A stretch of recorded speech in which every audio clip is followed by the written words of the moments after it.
منتمون إلى الصف الجالية يؤكدون دعم الاستثمار والدفاع عن مغربية الصحراء. هذه النقطة تهمني في قضية اللوبي المغربي في العالم وخاصة في أوروبا. حبينا ولا كرهنا، هذه حقيقة، والإعلام المغربي راه يسمع فينا، وأنا عندي متابعين كثير من الخونة والعملاء والذباب الإلكتروني المغربي ومخابرات الحموشة راهم يتبعوا فيا الآن في المباشرة، يشوفوا فيا جماعة الحموشي كي يكمل الفيديو يقطعوا لي بتي مورسو يعطوهم الحموشي وجماعته يقراوهم. أنا نقول له الحموشي وجماعته، نقول له أعترف أنكم متمكنين جدا جدا جدا في صناعة اللوبي المغربي في الخارج وفي أي دولة في العالم، وليس فقط في أوروبا أو في أمريكا أو حتى في الدول العربية. عندما تزور سلطنة عمان أو الإمارات أو قطر أو السعودية أو أي دولة عربية تجد اللوبي المغربي منظم تنظيم محكم. أي معرض تجد الجناح المغربي من أفضل المعارض، هذه حقيقة. أي معرض، معرض الأكل، معرض اللباس، معرض الصناعة التقليدية، معرض الموسيقى، معرض الرقص، معرض السياحة، أي معرض، أفضل جناح هو الجناح المغربي، أو على الأقل من بين أفضل الأجنحة.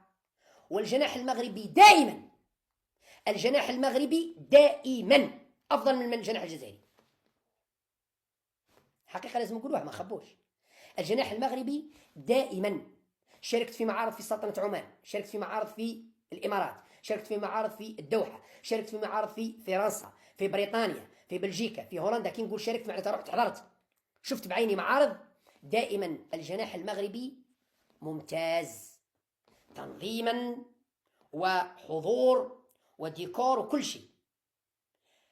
المعرض الجزائري للأسف الشديد تلقى جايب المسؤول جايب أخته أخت مرته وجايب مرته ونسيب وليد عم خالة مرته، وإذا كان بقاولوا زوج بلايص يجيب الشوفير تاع بنت عم خالة خالته، لافامي تاعو يجيبهم من فلان. تذاكر طائرة خالصين من القنصلية ولا من السفارة، لوتيل خالص من السفارة، وكل شيء معناتها جايب فاميلته وصحابه والعائلة نتاعو شاركوا في المعرض.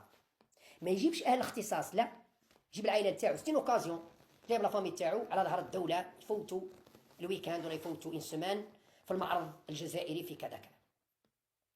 بينما الجناح المغربي يجيب أهل الاختصاص، أهل الاختصاص يجيبهم يقدموا يعني المنتجات المغربية أو الواجهة المغربية في المعرض. آخرها المعرض، معرض السياحة في بريطانيا، اللي كان جناح المغرب من أفضل أجنحة المعرض.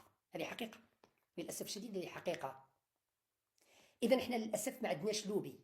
الجزائر فيها، فرنسا فيها حوالي 4 ملايين ولا أكثر، ممكن 5 ملايين جزائري، لكن ما كانش لوبي مؤثر. في بلجيكا ما كانش، في سويسرا ما كانش، في بريطانيا ما كانش، في هولندا ما كانش. بينما المغرب عنده. هنا في فرنسا المطاعم المغربية التي عندما تدخلها تتأكد أنها مغربية، الطاجين مغربي والقعدة مغربية والهضرة مغربية والموسيقى مغربية. على الأقل كاين حوالي 20 مطعم، أقل شيء 20 مطعم. الجزائر للأسف الشديد ما كانش. تلقى كاين مطاعم جزائرية لكن تلقى عنده الطاجين، تلقى عنده مش عارف انايا ماكله بريطانيه سويسريه، ما يعني ماهوش نقولوا قال مطعم جزائري. عمري ما دخلت مطعم هنا في باريس او سمعت مطعم هنايا قاعده جزائريه 100% وماكله جزائريه، عمري ما لقيته. بينما المغارب معمر، المغرب تدخل تلقى ديكور مغربي واكل مغربي وطاجين مغربي وكلش مغربي.